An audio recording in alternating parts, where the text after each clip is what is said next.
C'est quoi un batlanim? Batlanim, c'est ceux qui... Non, mais le mot en traduction... Qui battent moi, chômeur. C'est-à-dire, chômeurs de travail et qui étudient la Torah.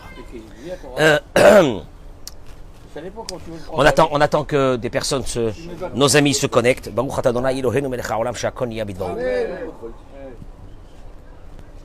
L'chaim tovim. Yom Shishi, Be'ezrat Hashem, on va cueillir ce Shabbat Kodesh, dont on sait que la Gemara, elle dit que toute la bracha de la semaine dépendra du Shabbat. Bon, alors, donc, on se prépare. Déjà, depuis vendredi, on se prépare. Vous savez que les grands rabbanim, et les gens qui étaient même pas des rabbanim, mais qui étaient des gens pieux, des tzadikim au Maroc, en Algérie, en Tunisie et partout, déjà 2-3 heures avant Shabbat, ils étaient habillés chez eux à la maison. Ils attendaient le Shabbat. Tu vois, le Shabbat, c'est une... Elle avait le parfum du Shabbat. Le parfum du Shabbat, il y a une reine qui va arriver. Il y a une reine. Imagine-toi, la reine de je ne sais quel pays, elle a décidé de venir chez toi. Comment, quel balagan. On se prépare. On est 2 heures avant déjà préparé. Il y a une lumière. La Neshama, en plus, elle est en train d'arriver. La deuxième Neshama que la Kadosh Baruch Hu donne à chaque être humain pour faire vivre son corps de façon exceptionnelle, va arriver pour ce Shabbat. Tu te rends compte comment ils accueillaient ce Shabbat. On n'accueille pas le Shabbat dans le balagan. Il faut l'accueillir. Parce que toute la bracha de la semaine qui va arriver, elle dépend de ça. Et là, dans la paracha de cette semaine, je vais parler...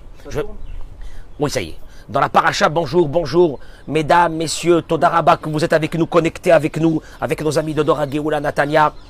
Pour ceux qui ne sont pas pu venir en Israël, les touristes, ils nous manquent. On prie pour eux. Ils nous manquent. On prie pour eux et priez pour nous parce que paraît-il que sans les touristes, on ne sait pas comment on va faire dans ce pays. Les Français, les Israéliens disent les Français, ils nous embêtent quand ils viennent ici. On verra cette année avec les Français qui sont pas là et qu'eux, ils amenaient tellement de bracha dans ce pays aussi. Bon, Kadosh Baruch Hu, il sera avec nous, Be'ezrat Hashem. Alors, dans la paracha de Ekev, où on est ici, Dieu, Moshe Rabbeinu, il rappelle au Béni Israël, on est à la fin des 40 ans, ça y est, il va rentrer en Israël. Et il leur dit, tu te souviendras de tout ce chemin, de tout le chemin dans lequel t'a mené l'Éternel, ton Dieu. Cela fait 40 ans que tu es dans les déserts, etc. Vaya Anicha, il t'a fait souffrir. 2 secondes. Voilà. Ça s'est coupé un instant. Qu'est-ce que ça veut dire cette histoire de la manne? Il ramène ici, regardez ce livre-là, comment il est beau. Begana Osher. Et je ne sais pas pourquoi, regardez, ils ont mis que des billets de 500 € et des billets de 50 € et des billets de 10 €. Je ne sais pas ce qu'ils ont avec l'euro. La monnaie la plus forte. Ils auraient pu mettre aussi des shkalim. Non, ils n'ont pas mis des shkalim. Pourtant, c'est une des monnaies les plus fortes. Non, j'en sais pas. Alors, Rabbeinu Bechaye à la Torah, il dit, Kabbalah Beyat Chachamim. Il y a une ségoula que les Chachamim ont donnée. Kikol haomer parashat aman bechol yom. Muftahlo, shelo yavo le'olam l'idée chisron mezonot. Tout celui qui lit la paracha de la manne, elle se trouve je crois, dans Béchalach. Ouais. Hein, dans Béchalach. Ouais. C'est ça, dans Parashat Béchalach. Mais dans les Sidour, dans les livres de prière, on a Parashat Aman. C'est la paracha où c'est qui raconte comment Dieu il a donné la manne au Béné Israël, à nos ancêtres, pendant 40 ans dans le désert, il les a nourris. Celui qui lit ça tous les jours, Muftachlo, il est assuré que jamais, lo yavo le'olam, l'idée chesron mezonot, il dit Rabbeinu Bechaye. Jamais il aura un problème de parnassa. Waouh. Alors, c'est sûr, il dit le Rav, qu'en lisant cette paracha, itmale be'emuna ou be'bitachon. Tu vas c'est pas de lire simplement la paracha, je la lis. Ça va intégrer à l'intérieur de toi la foi et la confiance en Dieu, que la parnassa, elle est, tu vois, ça c'est dur, que la parnassa, elle est un miracle. La parnassa de l'homme, c'est un miracle. Non, mais je vais au boulot, moi. Je vais au boulot, donc je gagne mon salaire. Que ça veut dire ça? C'est un miracle. Et Shabbat Shalom. Vayomer Hashem el Moshe. Hineni mamtir lachem lechem min hashamaim. Venons, comment vous allez voir, c'est un régal. Les choses qu'on apprend ici. Hashem, il a dit à Moshe, c'est le début de la paracha de la manne. Voici, je vais vous faire pleuvoir, entre guillemets, du pain du ciel. Veyatzaram. La manne, c'était quoi? C'était une couche de rosée. Dessus, il y avait la manne et recouvert d'une couche de rosée. Monsieur sortait le matin et il récoltait ça. Alors, c'est marqué que ça ressemblait à des granulés frits avec du miel. Un gâteau thune, mais alors de fou. Mais le vrai gâteau, tu connais le vrai gâteau, tu connais le gâteau tunisien là, l'huile, il n'y a que de l'huile et du miel. Et un peu de farine. Et tu manges ça, et ça, tu ramasses, c'est énorme. Comment c'est bon. Un bout de gâteau comme ça, 2000 calories, t'as terminé la journée déjà, avant d'avoir commencé. Et pour les diabétiques, ils voient la d'eau. Hein? Et alors, Veyatsaam, et le peuple sortira, Velaktu devar yom beyomo, et ils vont récolter tous les jours, yom beyomo, chaque jour, les ma'an anasenu, afin que je l'éprouve. Ayeler betorati imlo. Est-ce qu'il va être connecté avec moi ou non? Tu vois, la parnassa, il y a un problème. On n'en a pas compris. La parnassa, pour nous, c'est gagne-pain, faut bien qu'on mange. Et Dieu te dit, à travers la parnassa, c'est la connexion, oui ou non, avec moi. C'est dur. Maintenant, j'ai fait des études, c'est pour gagner ma vie, enfin voyons. Et si tu n'as pas fait d'études, eh ben, tu gagneras pas ta vie. Eh ben, c'est vrai. Et c'est vrai que c'est le prototype qu'on nous a mis dans la tête, et puis c'est comme ça. Hein? C'est le concept. Et le concept que Dieu, ben, il a maudit Adam Arishon, il faudra travailler à la sueur de ton front pour que tu gagneras ta vie, et c'est comme ça. Madoua Natana Boré et Aman Becholion. Pourquoi Dieu a donné la manne tous les jours? Et que le soir même, il ne restait plus rien. Et qu'on a vu dans la Torah que celui qui avait gardé de la manne, le lendemain matin, cette manne avait pourri. Pourquoi embêter le peuple d'Israël, il demande le Rav. Il aurait pu donner de la manne pour une semaine, pour un mois. Enfin, c'est comme aujourd'hui si je te dis à un ouvrier, je te paye tous les soirs. C'est un peu... Hein? Non, ou bien, non, je te dis par exemple, tu gagneras ta vie tous les soirs. Et si j'ai pas gagné ce soir, comment je fais moi demain matin? J'ai besoin de mon patron tous les jours. Et c'est ça. Alors, il te dit, pourquoi il n'aura pas donné la manne une fois par mois, une fois par année? Tu sais quoi? Par année, une fois, une bracha qui te tombe. Une fois par année, tu es tranquille pendant un an. C'est beau ça. Moi, j'aurais préféré ça. Et tu me fous l'angoisse tous les soirs. Parce que tous les soirs, il ne reste plus rien à la maison. Tu ouvres le frigidaire, il n'y a plus rien. Ça veut dire que... Et si la manne, elle tombe? Tu sais quoi, d'un seul coup, les angoisser le soir. Et si la manne, elle tombe pas demain matin, comment on va faire, maman? Ah, il n'y en a rien. Mais on n'a rien. On a rien. Alors, moi, je te dis la vérité. Les angoissés, ils n'ont pas pu survivre à ce moment-là. Ah, ça doit être atroce. Atroce. Il y avait de la place dans ce désert que pour des gens qui étaient optimistes et qui avaient le bitachon bachem. Et sur ça, le Midrash, il dit Rabbi Shimon Bar Yochai, Zechuto Yagen Alenu Amen. Il dit dans le Midrash, Machal et Mahadavardomé. Ça ressemble à quoi? Oui. Tous les soirs. Oui, tous les matins la manne. Pourquoi? Les Melech Sheka'al Sabeno, Ve'amarlo, Altavo Fanei Klal, ou les Rien Panasatrabo, Betelat Koshana Vetol. Un roi qui s'est énervé sur son fils, un prince. Il lui a dit, regarde-moi, je veux pas te voir, j'ai plus envie de te voir. Là, tu m'as saoulé, j'ai plus envie de te voir. Une fois par année, tu viens, je te donne ton budget à toi de l'année pour payer l'essence pour ta Ferrari, et pour machin, et pour ça, et pour ça, et pour ça. Lâche-moi, laisse-moi tranquille. Pendant un an, tu prends ton chèque et tu t'en vas d'ici. Allah Khaben, il dit que le fils est parti, et toute l'année il pleurait, il disait j'ai envie de voir mon père, j'ai envie de voir mon père. Vraiment, il a fait une teshuva complète. Je m'en fiche de la parnassa, j'ai envie de voir mon père. Quand le père il a vu ça, il lui a dit viens tous les jours. Allez, viens tous les jours mon chéri, prendre l'argent que tu as besoin pour tous les jours. Comme ça en même temps tu me fais la bise, on se parle un petit moment, on passe un petit moment ensemble et voilà. Le fils était très content. C'est que même qu'avant, il avait la parnassa assurée déjà pour un an. Et là, c'était tous les jours qu'il devait venir. Mais cette proximité que maintenant il va avoir avec son père était pour lui quelque chose d'extraordinaire. C'est ce qu'il dit le Midrash, Rabbi Shimon Bar Yochai. En d'autres mots, Am Israël, le peuple d'Israël. Combien que Dieu il nous aime. Il nous a donné la parnassa tous les jours à ce moment-là dans le désert. Pour que tous les soirs, on prie et on lui demandait le matin, on se levait, on mettait les tefilines et on disait Dieu, mais vakasha, s'il te plaît, la parnassa pour aujourd'hui. Contact avec Akadosh Baruch Hu. Et depuis, c'est comme ça que Dieu il a mis dans le monde. Que ceux que Dieu il a fait que leur parnassa elle est dure. Zemitorha. Oh le pauvre. Qu'est-ce qu'il y a? Bon bah il n'a pas réussi. Il a pas. Tu entends le mot, le concept de notre vie. Bon, il n'a pas trop réussi dans la vie. Le pauvre, il se tape. Le pauvre, il se tape le pauvre. Non mais en plus c'est bizarre parce qu'il est religieux. Il est religieux le pauvre, hein. C'est dommage. Hein. Pourquoi Dieu lui fait ça? La vérité. Il dit une chose extraordinaire. Ceux que la parnassa pour eux elle est dure. זה מתוך אהבה שהבורא אוהב אותם, שמתגעגע לתפילתם, ונהנה שהם פונים אליו יום יום. C'est ce que Dieu il aime. Et c'est un paradoxe terrible. אבל זה האמונה, סטפן זה האמונה, שמתגעגע לתפילתם. Tu comprends? Voilà, écoutez-moi bien, écoutez-moi bien. Il y a un endroit qui va nous donner un coup de poing au niveau de la Emouna, c'est la Parnassa. Quand Dieu, il aime une personne, il ferme un peu les robinets pour que cette personne, parce que lui, il aime cette personne, il la languit, il veut lui parler.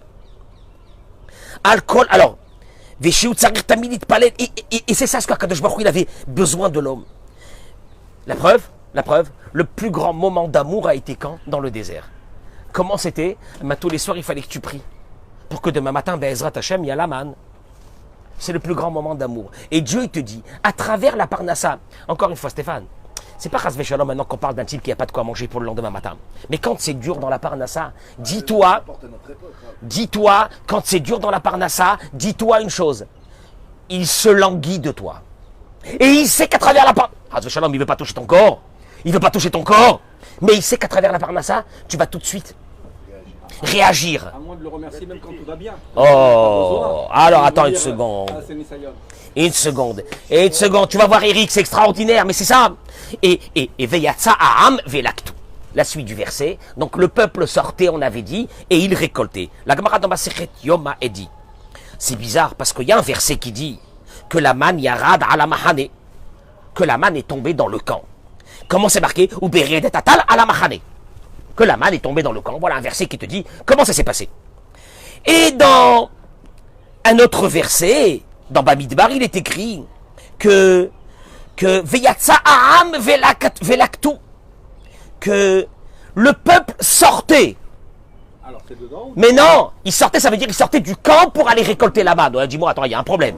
Mais le pire, c'est le troisième verset qui dit que Veshatu Aham Velaktu. Tu sais que ça veut dire les chotettes? C'est quoi les chotettes en hébreu? Veshatou. C'est pas boire. Veshatou. Avec un tête. Pas avec un tave. Avec un tave, c'est l'ishtot. C'est boire. Veshatou. Comment on dit quelqu'un qui est là en train de marcher, tu le vois? Il erre dans des endroits, il sait pas où. Il est en train d'errer pour trouver quelque chose qu'il a perdu. De l'errance. Veshatou Aham. Et le peuple errait pour trouver la manne. Alors attends une seconde. Tu m'as dit que la manne tombait dans le camp. Tu m'as dit que bon, ils sortaient. Sortir, ça veut dire qu'ils sortaient peut-être de leur tente aussi. Et ils sortaient, c'est-à-dire un peu plus loin que leur tente. Quand on dit sortir, ça veut dire sortir d'un endroit. Donc un, dans le camp. Deux, un peu plus loin. Troisième, ils sont là en train de errer.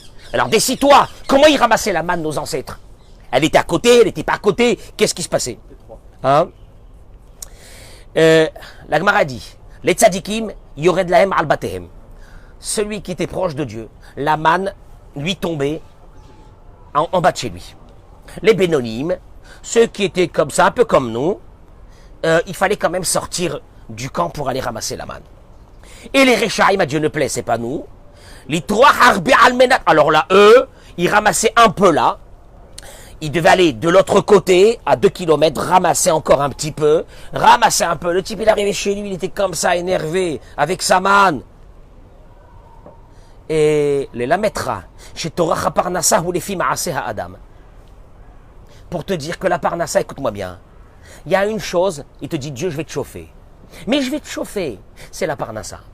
Tout dépendra de tes actions. Tu te rapproches de moi, la Parnassa elle est facile. Tu t'éloignes de moi, la Parnassa elle est difficile. La Gemara dit, la débauche.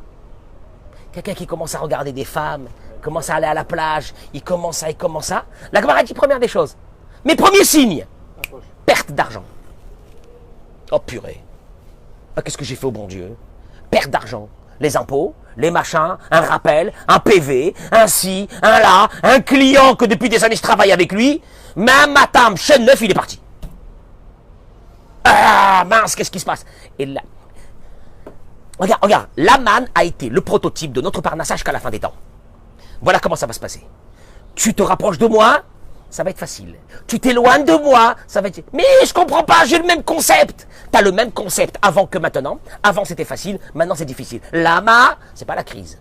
Il n'y a pas de crise chez Akadosh Baruch Hu. Dans le désert, il n'y avait pas de crise. Il y avait des millions de personnes qui n'avaient pas de quoi manger dans le désert. Et Dieu, il a dit, mais écoute-moi bien, tu crois que c'est un problème pour moi? 40 ans, je leur donne à manger. 40 ans. 40 ans, des millions de personnes sans avoir un système de parnassa. Je vais bosser. Nos ancêtres n'ont pas bossé pendant 40 ans. Tu entends ce que je suis en train de te dire? Ils bossaient pas, ils ramassaient de la manne. Et il ramène ici ce qu'il dit Rabbi Nachman de Breslev, Sruto Yagen Alenu Amen. Les filles Hagdalat Adaat Kena Parnassa Benakel. Selon, il dit Rabbi Nachman, selon la grandeur du Da'at que tu as en toi, on va voir c'est quoi le mot Da'at que tu as en toi, Kena Parnassa Benakel. Ainsi la Parnassa sera facile. Selon la quantité de Da'at qui est en toi, ta Parnassa sera facile, ou moins de quantité de Da'at, ta Parnassa sera difficile. Comment je sais que... Alors, Mouvab, il dit vrai à Zohar, chez Adam, chez Eshlo Da'at. C'est les mots du Zohar. Le Zohar, il dit, Veshatou Aham Velaktu, Beshituta. Le Zohar, il dit le mot Veshatou, qu'on a dit que c'était erré. Lui, il dit Beshituta. Ça veut dire Bedaat. Qu'est-ce que ça veut dire Bedaat? Il dit Dehaïnu, chez Barourlo, chez Hachem ou Amfarnes. Plus tu vas intégrer dans ta tête que c'est Dieu qui t'amène à Parnassa, c'est ce qu'on appelle Da'at, la connaissance. La connaissance qui veut dire la connaissance suprême. La connaissance suprême que toute ta vie, tu es maintenu à l'instant T. Tu es maintenu à l'instant T par Dieu. Et que c'est lui qui va te donner à manger. C'est lui qui va tout faire. Plus tu intègres ça à l'intérieur de toi, il te dit le Zohar, plus ta Parnassa sera facile. C'est ce que dit Rabbi Nachman de Breslev. C'est ça le Da'at. Vi'ilou Mishen lo Da'at. Celui qui n'a pas ce Da'at. Shema shenikra belashona'am. Pas du tout, mais non. Mais qu'est-ce qu'il est en train de dire? C'est n'importe quoi. Mais non, c'est plus. Mais plus tu bosses, tu gagnes. Il a dit Macron. Comment il avait dit? Travailler plus pour gagner plus. C'est Macron ou c'était Sarkozy? Je sais pas. Sarkozy. Travailler plus. Voilà, une des plus grosses bêtises de l'humanité. Les riches, c'est pas parce qu'ils ont travaillé plus. Tu me suis? Et les gens qui ont vécu juste avec le SMIC, c'est ceux-là qui ont travaillé le plus. Et ils sont restés avec le SMIC. Tu me suis ou non? Bon, ok? Donc c'est pas vrai. Non, c'est pas vrai. Il y a des gens qui peuvent devenir riches. Akadosh Baruch Hu leur envoie une bracha en quelques temps. Ça n'a rien à voir. Ceux qui pensent que la Parnassa c'est selon l'effort. Et le pauvre, et lui, il va travailler beaucoup plus. Il va s'angoisser beaucoup plus. C'est pas seulement qu'il va s'angoisser parce qu'il y a des conséquences. Donc tout provient de moi. C'est moi qui bosse. C'est moi qui amène mon fric. Et une partie de ces personnes-là qui sont avec le c'est moi qui amène le fric à la maison, c'est un des symptômes. Écoutez-moi bien de ce que je vous dis. Parce qu'un jour, on va faire un cours sur ça. Des radins. Le radin, celui qui est radin avec sa femme, avec ses enfants, il n'y a pas une plus grande maladie dans le monde. Je fais une parenthèse. Ça n'a rien à voir avec la paracha de la manne. Il y a une des plus grandes maladies du monde, c'est celui qui est radin. Lo alenu. Je me rappelle quand j'enseignais des jeunes filles, quand j'enseignais des classes de terminale jeunes filles. J'avais pendant 8 ans, avant de venir ici, l'après-midi, j'enseignais des classes de terminale, S et ES. Et je leur disais, les filles, venez, je vous donne le summum de ce qu'il faut s'éloigner. De ce qu'il faut s'éloigner. Je leur ai dit, l'une des choses des pires, des grandes maladies de l'humanité, des personnes, c'est celui qui est radin. Celui, par exemple, tu sors avec, je disais aux filles, si tu sors avec un garçon et qui te dit moitié-moitié, mais ne mange même pas le plat, sauf toi. Tu sais qu'est-ce qu'a dit la Gemara? La Gemara dit que les pigeons, ils ont un sens, que quand ils trouvent un bout de pain par terre qui est tombé par un radin, ils ne le mangent pas. Oui, la Gemara dit ça. C'est très dangereux. Donc eux, ils te disent, oh là là, il fait goulou, goulou, goulou, le pigeon, il s'en va. Ils disent, touche pas ça va pas ou quoi? Goulou, goulou, goulou, goulou, je vais avoir mal au ventre. Même pas dans le monde, je mange pas ça. Lo alenu, c'est la Gemara qui dit ça. Nous, on n'a pas ce sixième sens, malheureusement. On se sauve des radins. On vit pas avec des radins. Ni avec un radin, ni avec une radine, c'est la même chose. À Dieu ne plaise. Lo alenu, cette vie-là. Mais ces gens-là, tous c'est venu, c'est mon fric. Elle bosse pas, moi je travaille. C'est moi qui amène à Parnassa à la maison, elle fait rien, elle est à la maison, tu t'entends? C'est lui, c'est moi. Vous allez voir qu'est-ce qu'il dit dans 2 minutes sur ça, sur ce c'est moi là. 2 minutes.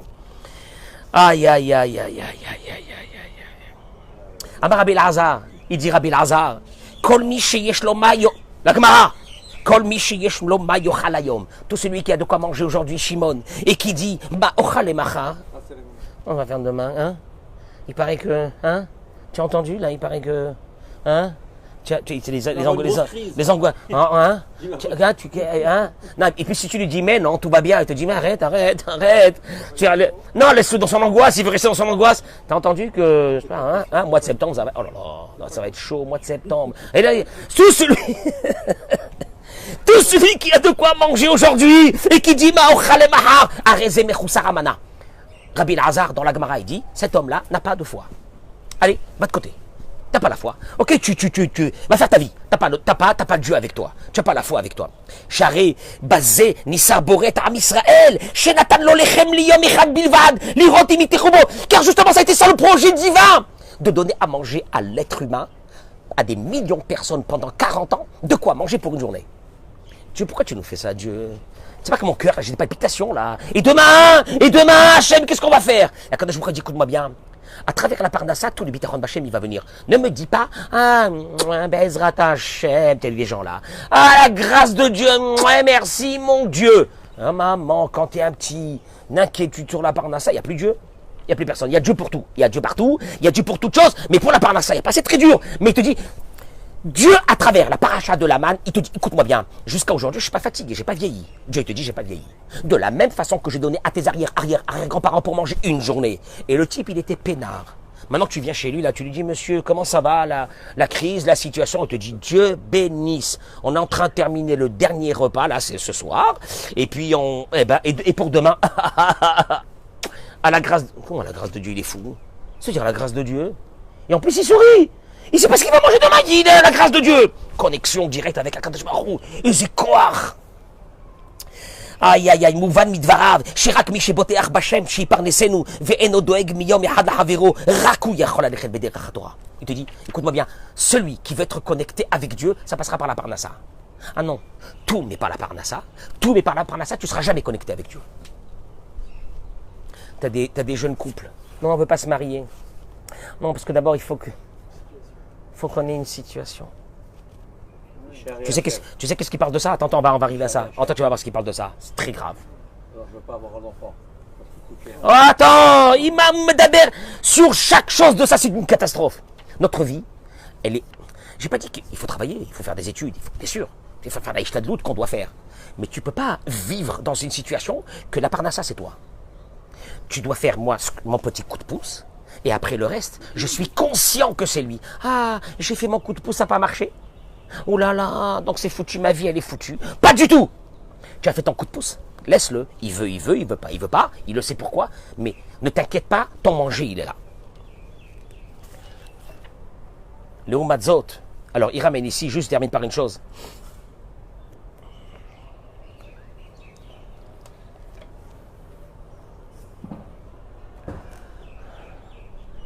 Vihaya bayam ashishi. Regardez la suite. Et voilà que le 6e jour, vendredi, Vechinu atasher yaviu.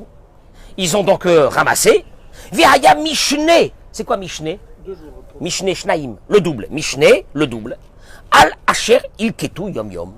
Ils sont arrivés à la maison. Il y avait double ration.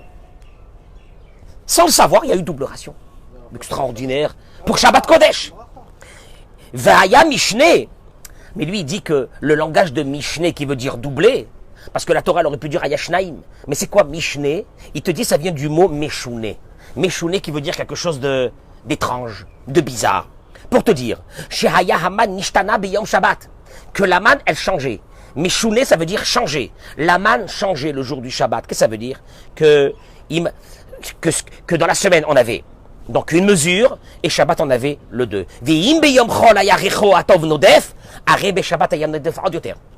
L'odeur de la manne de la semaine n'avait pas la même odeur que la manne, elle changeait, elle était changée complètement. Hein? Oh, kulam yodaim, tout le monde sait. Regardez, ça on vit aujourd'hui. Ah, ça tu vis aujourd'hui, tu dis ah ouais, ça je crois. Ce qu'il a dit avant, juste avant le rave, je suis pas sûr. Mais ça je crois. Kulam yodaim, שהאוכל של שבת ישבו טעם מיוחד. הקדוש ברוך הוא, il a laissé. Fais une kela en semaine. C'est une kela. Mais l'odeur, fais une daf. Dans la semaine, bof, c'est une dave dans la semaine. Vous savez qu'à Jérusalem, les Bachouri Yeshivot, ils ont un kiff. Le seul kiff qu'ils ont, les pauvres, c'est que jeudi soir à minuit, quand ils ont terminé, parce qu'ils étudient jusqu'à minuit, ou 1h du matin jeudi soir. On appelle ça l'El Shishi. Dans toutes les Yeshivot, tu vas à Jérusalem, dans toutes les Yeshivot, tu vois à 1h, 2h du matin, tu as l'impression, dans les quartiers religieux, que c'est la journée. Ils sortent des Yeshivot, et ils ont faim. Donc il y a des restaurants tout autour. Qu'est-ce qu'ils font? L'El Shishi, le tchunt. Tu rentres, il y a des marmites énormes de daf, qui a été préparée pendant 2 jours avant. Et tu achètes, mais alors à 2 centimes. Comme ça, il te remplit de la daf.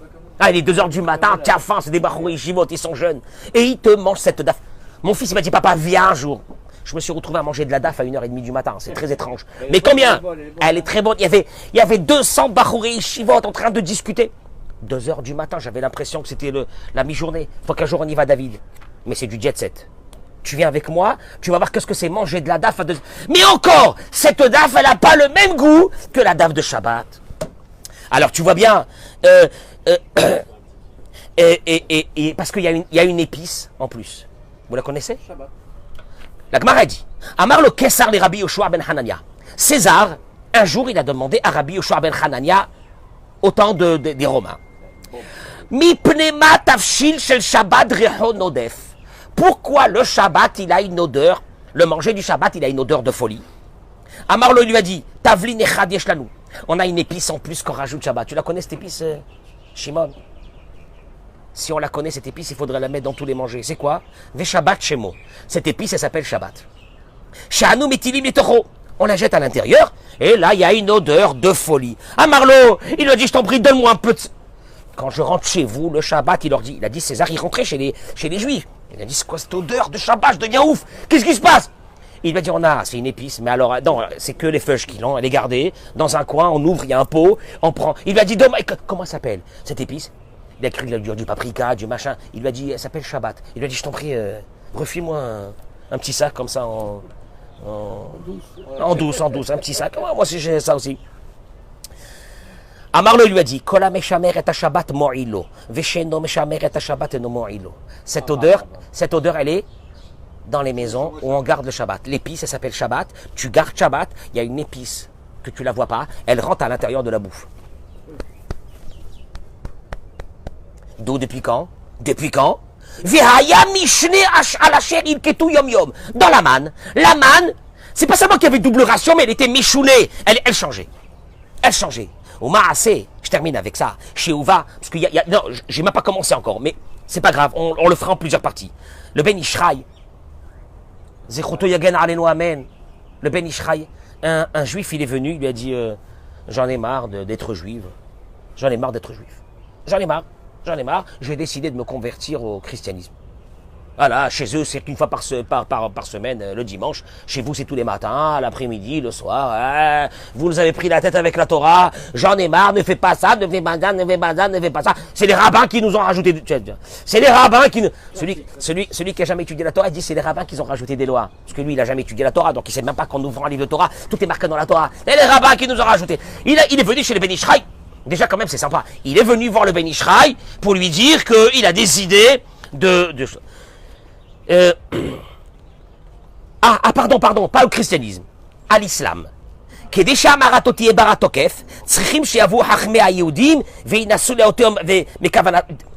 Et chez eux, ils avaient coutume qu'avant que quelqu'un veut se convertir à l'islam, quelqu'un juif ou un goy ou un chrétien, il fallait d'abord qu'il aille voir ses rabbins. Et que ces rabbins essayent de l'en empêcher. Et si vraiment, après qu'ils ont essayé de l'en empêcher, il a continué à tenir dans son idée qu'il veut se convertir à l'islam, là, les imams l'acceptaient. C'est un principe aussi qui était bien. Ça veut dire quoi? Ça veut dire que, voilà, c'était sûr que tu veux rentrer dans une autre religion, eh ben il faut faire comme ça. Donc il faut aller chez le rabbin et ramener un papier du rabbin, que le rabbin il t'a saoulé, et que ça n'a pas marché, ben voilà, et ben Hashem, allez maintenant, Mazal Tov. Donc, il arrive chez le Ben Ishraï et machin, qu'est-ce qu'on fait? Alors, sont venus, à ce moment-là, ils sont venus ses parents, ses frères, ses sœurs, en pleurant. Mais c'est pas possible. Mais comment tu vas faire à Dieu ne plaise? Ses amis, rien à faire. Il leur a dit, je peux plus sentir le monde juif, c'est fini, j'en ai marre. J'en ai marre. Je veux devenir arabe. Bon. Dans ce coin de ses amis, il s'est rappelé que son kiff, à lui, de celui-là qui veut se convertir, c'est les œufs de Shabbat de la DAF. L'œuf de la DAF. Alors, tu lui mets les œufs de la DAF. Petit pastis comme ça, petit whisky avec des glaçons. C'était son kiff de Shabbat. Hein? On aimerait bien la goûter. Ve'haya ochel bechol Shabbat kamut gdola shel betzim elu. Alors sa femme, elle lui faisait tous les Shabbats une belle quantité des œufs. Il n'était pas trop sur la pomme de terre, machin. Les œufs de la DAF. Tu lui mets, tu le coupes comme ça avec un morceau de boutargue, avec un petit truc, des petits anchois, hein? Ah, ils peuvent pas comprendre. Comme ça, machin. Et mais attention, cuit. Les œufs cuits dans la DAF. Ah, ils ont un goût. C'est pas des œufs que tu as fait cuire dans.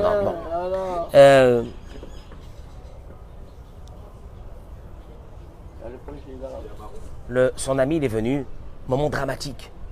C'est le moment de la décision.